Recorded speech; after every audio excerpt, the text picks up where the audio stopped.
नमस्कार, खबर प्रधान देख रहे हैं आप और मैं हूं आपके साथ संगीता श्रीवास्तव।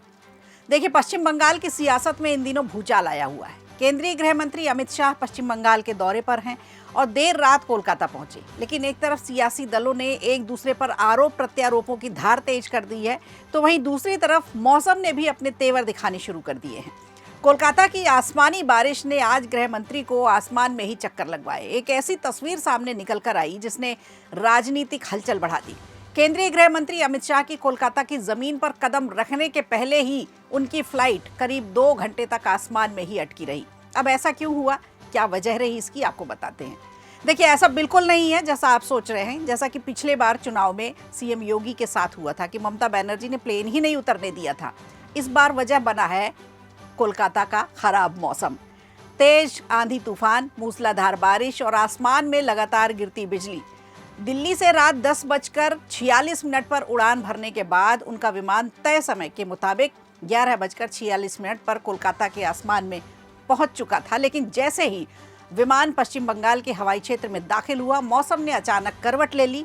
तेज हवाएं चलने लगी, घने बादल और विजिबिलिटी बिल्कुल जीरो हो गई थी। ऐसे हालात में लैंडिंग करना आसान नहीं था और सुरक्षा को देखते हुए पायलट को बार बार चक्कर लगाने पड़े। नादिया और नॉर्थ 24 परगना के आसमान में फ्लाइट लगातार आसमान में ही घूमती रही। हर मिनट के साथ इंतजार बढ़ता गया और चिंता भी। करीब 2 घंटे तक आसमान में जूझने के बाद आखिरकार मौसम ने थोड़ी राहत दी और विमान को लैंडिंग की अनुमति मिली। शनिवार तड़के 1:46 पर फ्लाइट सुरक्षित कोलकाता एयरपोर्ट पर लैंड कर गई। यहां से गृह मंत्री अमित शाह सीधे होटल के लिए रवाना हुए। अब मीडिया सूत्रों के मुताबिक अमित शाह का ये दौरा बेहद महत्वपूर्ण है।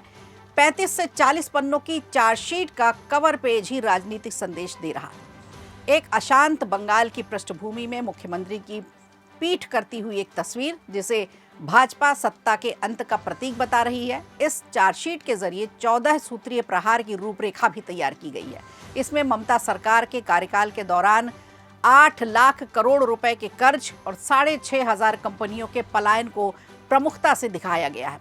घोटालों की एक लंबी फहरिस्त है जिसमें 10,000 करोड़ के राशन घोटाला है, 25 लाख फर्जी जॉब कार्ड है और मवेशी तस्करी का भी मामला बहुत बड़ा है, उसको भी इसमें शामिल किया गया है। इसके अलावा 20 लाख कर्मचारियों को डीए का ना मिलना और 7वें वेतन आयोग का लागू ना करना, ये भी एक ममता सरकार के खिलाफ बात जा रही है।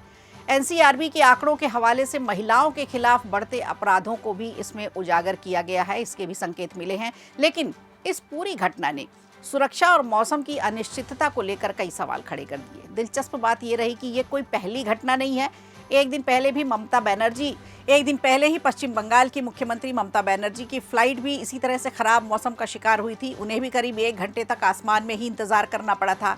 यानी मौसम किसी के लिए फेवर नहीं करता, बल्कि हर किसी के लिए बड़ी चुनौती बन जाता है। अब इसे महज एक प्राकृतिक स्थिति कहें या फिर एक संयोग, लेकिन सियासी टाइमिंग के बीच में इस तरह की घटनाएं चर्चा का विषय जरूर बन जाती हैं, क्योंकि जिस वक्त ये सब हुआ उसी वक्त बिहार की राजनीति अपने चरम पर है। एक तरफ बयानबाजी है तो दूसरी तरफ बड़े नेताओं के दौरे हैं और उसी बीच मौसम का ये मिजाज, जिसने देश के गृह मंत्री को ही आसमान पर रोक दिया।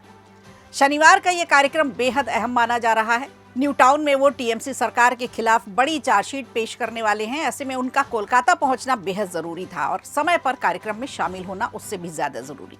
तो दोनों ही राजनीतिक तौर पर काफी महत्वपूर्ण है। भाजपा की योजना बिल्कुल स्पष्ट है। पहले इस चार्जशीट के जरिए जनता के बीच टीएमसी की विफलताओं को बताएंगे, उसके बाद अपना संकल्प पत्र पेश करेंगे जिसमें समस्याओं के समाधान का पूरा रोड मैप तैयार है। सवाल ये भी उठता है कि क्या इस देरी का असर उनके पूरे शेड्यूल पर पड़ेगा या फिर सब कुछ तय प्लान के मुताबिक ही चलेगा। फिलहाल राहत की बात यह है कि विमान सुरक्षित उतर गया था और एक तरफ जहां आसमान में ये जंग चल रही थी, वहीं जमीन पर भी सियासत रफ्तार पकड़ रही है। भाजपा बेहद सधी हुई राजनीति इस समय खेल रही है, खास करके पश्चिम बंगाल के लिए। जहां बंगाली अस्मिता और बाहरी कार्ड टीएमसी के पत्ते हैं, तो वहां बीजेपी ने 40 पन्नों की चार्जशीट तैयार की है। बहरहाल फ्लाइट भले ही देर से उतरी हो, लेकिन सियासी हलचल और भी ज्यादा तेज हो चुकी है। नजरें टिकी हुई हैं चार्जशीट पर, अमित शाह के अगले कदम पर, जो बंगाल की राजनीति में एक बड़ा मोड़ ला सकते हैं। वीडियो अच्छा लगा हो तो लाइक कीजिए, शेयर कीजिए और कमेंट बॉक्स में हमें ज़रूर बताइए।